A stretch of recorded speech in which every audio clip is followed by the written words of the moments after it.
não sei vocês, mas eu amo chocolate. Simplesmente amo mesmo.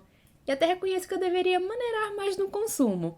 E o chocolate é um alimento tão apreciado que ele é utilizado como presente em festividades como o Dia dos Namorados e na Páscoa. E já que o chocolate está tão enraizado no nosso dia a dia através das barras de chocolates, ovos de Páscoa, chocolates quentes e até panetones, quer dizer, chocotones. Pensei que seria uma ótima ideia gravar para um canal um vídeo contando a história do chocolate, como ele se tornou um sucesso entre os consumidores e os simbolismos por trás dele. Mas o que eu descobri durante as minhas pesquisas foi algo de deixar os cabelos em pé. Não foi simplesmente uma história do chocolate, mas uma história sinistra do chocolate. E bom, meu nome é Márcia Jamile, sou arqueóloga e administradora do site Arqueologia Egípcia. E pois é, quem diria que até uma das sobremesas, guloseimas, doces, chocolate é tão versátil, não é mesmo?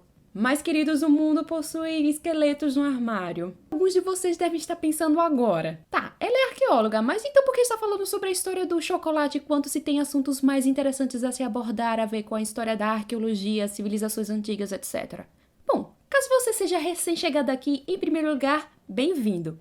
E em segundo, o estudo da arqueologia não se resume ao passado mais antigo. Na verdade, o passado recente também entra no nosso campo de estudo. E também é importante salientar, e você que é estudante de arqueologia, hora de pegar seu caderninho de anotações, é que entender a história da alimentação de uma sociedade é também entender parte da cultura de um povo, além de conhecer possíveis trocas culturais e comerciais. Sem contar que, dependendo do tipo de alimentação, ela pode ter causado mudanças nos corpos dos nossos antepassados. Um exemplo clássico são os desgastes encontrados nos dentes dos hominídeos. Sabendo do tipo de alimentação que existia no lugar, e se utilizando de análises laboratoriais, será possível saber se determinados desgastes foram causados por uma alimentação predominantemente vegetal ou pela constante tentativa de se rasgar carnes. São detalhes que a princípio podem parecer simples e banais, mas que fazem toda a diferença em uma pesquisa arqueológica e, consequentemente, no entendimento geral da humanidade. Outro ponto é que mesmo alimentos tão banais para nós podem ter não só uma história curiosa, mas contar muito sobre a sociedade atual. E é aqui onde entra a história do chocolate. Quando você abre uma caixa de bombom ou um ovo de Páscoa, já se questionou quem seria a primeira pessoa a pensar em fazer chocolate, em criar chocolate? Aliás, de onde é que vem o chocolate? Porque ele é um dos maiores símbolos de uma das maiores festividades religiosas do Ocidente. Nossa, são tantas perguntas desencadeadas por um simples docinho. Bom, se você for um grande curioso da história das grandes civilizações do passado, já pode se animar porque o chocolate é um derivado do cacau, uma fruta nativa de florestas tropicais. Ele foi cultivado há mais de 3.000 anos pelos toltecas, maias e astecas, que são povos mesoamericanos. Mas é daí que vem uma das surpresinhas para vocês. Análises genéticas apontam que os atuais cacaueiros possuem parentesco com plantas de cacau selvagens, que se encontram nas florestas entre o Peru e o Brasil. Então, será que os nossos antepassados indígenas possuíam algum dedinho na criação do chocolate? Provavelmente não. Mas saber que, alguns séculos atrás, no nosso território já existiam árvores de cacau é algo a se levar em consideração. Mas esse assunto tem a ver com a domesticação de plantas por parte dos nossos antepassados, e não com o chocolate. Quem sabe em algum vídeo futuro sobre arqueologia amazônica eu não traga de volta esse assunto. Mas, independente de quais territórios americanos o cacau foi cultivado, é do Nahuatl, uma das mais importantes línguas uto-astecas, que veio os nomes cacau e chocolate. Mas enquanto hoje nos deliciamos com suco de cacau, esses antigos povos, no caso os toltecas, maias e astecas, também se utilizavam dessa fruta para se alimentar, só que com uma proposta um tanto diferente. Tanto os toltecas, maias e astecas utilizavam o fruto ou então as sementes para fazer uma bebida cerimonial. Essa bebida é o que nós poderíamos chamar de uma versão 1.0 do chocolate. Além do mais, eles consideravam o cacaueiro como uma árvore sagrada. Mas não para por aí. Tamanha era a sua notoriedade que os seus grãos eram utilizados como moeda de troca, e vasilhas com resíduos de chocolates em seu interior foram encontradas em tumbas maias. E chocolates também podem ser encontrados em contextos de sacrifícios humanos. Ninguém é perfeito.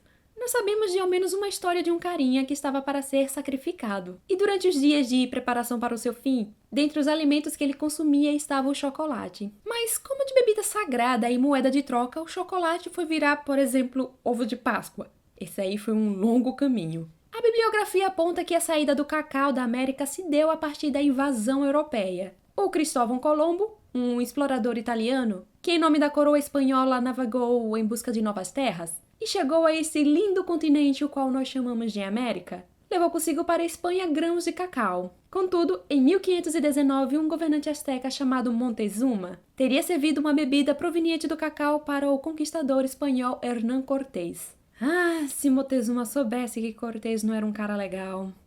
Enfim, acabou que, de acordo com a literatura, foi Cortés quem levou a receita dessa bebida para a Espanha. E dizem que nesse meio tempo os missionários europeus fizeram relatos obscenos acerca dos costumes dos nativos, o que teria dado a essa bebida uma reputação de ser algo afrodisíaco. Porém, outros historiadores dizem que o chocolate, na verdade, adentrou na Europa através de um povo proveniente dos maias, que foram visitar a corte espanhola do príncipe Filipe em 1544 e levaram consigo presentes, inclusive o chocolate. Mas sempre existe um mais, né? Demoraria ainda algumas décadas para que a bebida fosse amplamente consumida na corte espanhola. Especialmente depois que alguém resolveu adicionar canela e baunilha à bebida para amenizar o gosto amargo dela. E foi meio assim que surgiu o chocolate quente. Então, dando um longo salto no tempo, vamos para 1657, que foi quando um francês abriu uma loja em Londres, onde passou a vender o chocolate em uma forma sólida, para o cliente poder fazer em casa a bebida. Porém, essas barras eram muito caras, ou seja, só a galera com grana poderia comprar. Então, dando mais um salto no tempo, indo para 1876, um suíço chamado Daniel Peter acrescentou leite em pó ao chocolate. E nasceu assim o chocolate ao leite. Ah, e foi em meados do século XIX que as camadas mais populares passaram a consumir chocolate. E, paralelamente, aqui no Brasil temos a criação de um dos nossos doces mais famosos, o brigadeiro. Sim, gente, o brigadeiro é brasileiro, tá?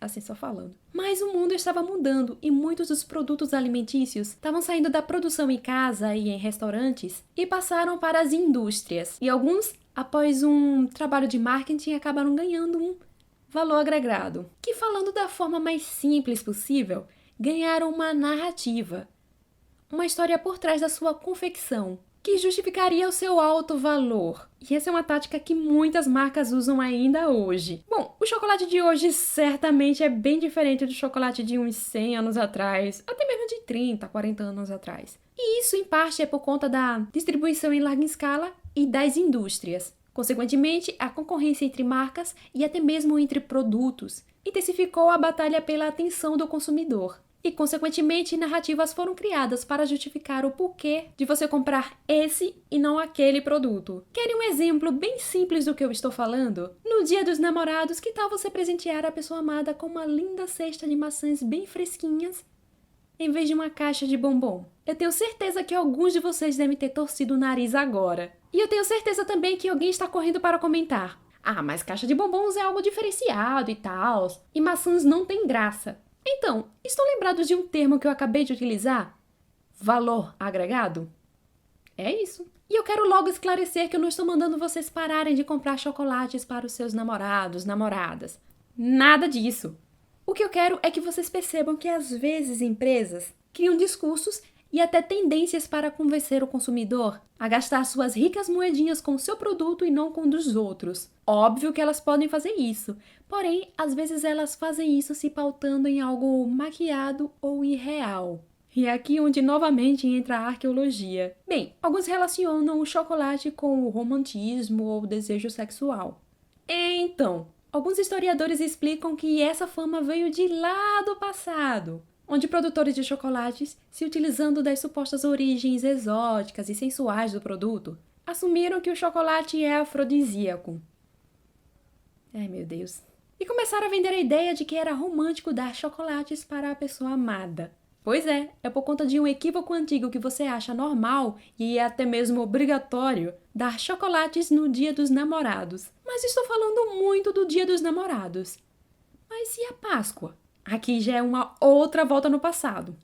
Pois bem, A ideia de trocar ovos como presente originalmente era um costume dos povos da antiga Europa, durante o equinócio de primavera, que é comemorado no final de março, e que era uma oportunidade de se comemorar a chegada da primavera e o retorno da vida à Terra após o inverno.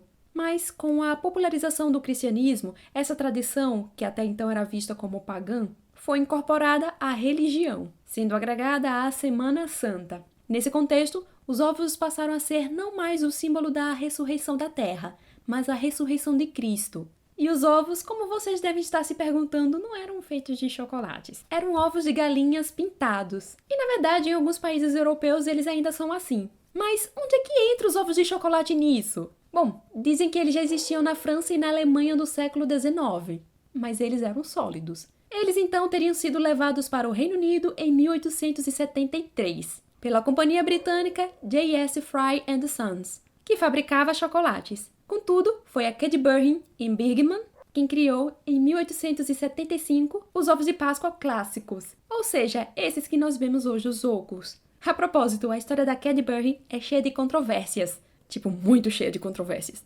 E a mais recente, ocorrida em 2019, foi incentivar escavações ilegais em sítios arqueológicos. Que coisa feia.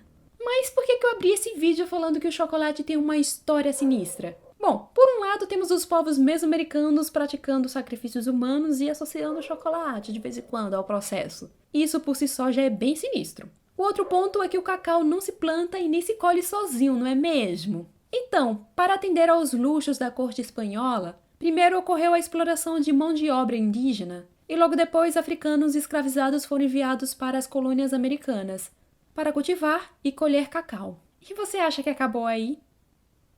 O cacau é cultivado somente próximo à linha do Equador. E qual outro lugar do mundo é próximo da linha do Equador? A África Ocidental, especialmente a Costa do Marfim. E é aqui, senhoras e senhores, que está uma das maiores vergonhas do mundo contemporâneo. Hoje a história do chocolate está ofuscada por sua industrialização e sua distribuição em larga escala. Mas graças a uma denúncia ocorrida em 2015, nós soubemos que alguns produtores de cacau na África estavam utilizando tanto adultos como crianças como escravas, como mão de obra escrava para que eles colhessem o cacau que seria vendido para grandes empresas vendedoras de chocolates. Ou seja, no final das contas, muitos consumidores de chocolates acabaram indiretamente patrocinando práticas de escravidão em pleno século XXI.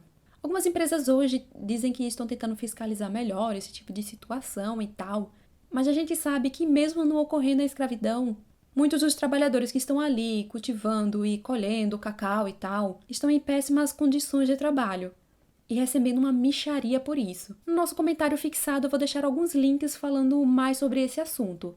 O chocolate assistiu tantas mortes e tantos sacrifícios. Sacrifícios eu não digo só de morte, eu digo sacrifício de você se entregar a ele, a produção dele. E ainda hoje isso ocorre, o que é inadmissível. Porque basicamente nós estamos tão acomodados no nosso mundo que nem paramos para pensar que às vezes para ter o nosso conforto, o nosso chocolate, a nossa caixa de chocolates, alguém lá atrás no processo sofreu um bocado, inclusive crianças. Enfim, essa é a história do chocolate, que na verdade ainda continua sendo construída. E a gente, faz parte desse processo agora, como consumidores.